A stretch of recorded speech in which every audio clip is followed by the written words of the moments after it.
किया हो राम कौन दोष मनवा बेटी के जरा हो राम उलो छोमी के अवतार उनके चरनिया में बसे संसार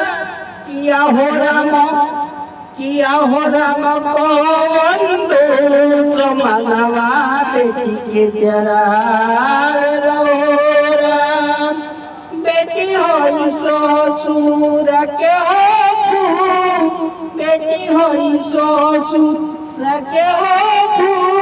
किया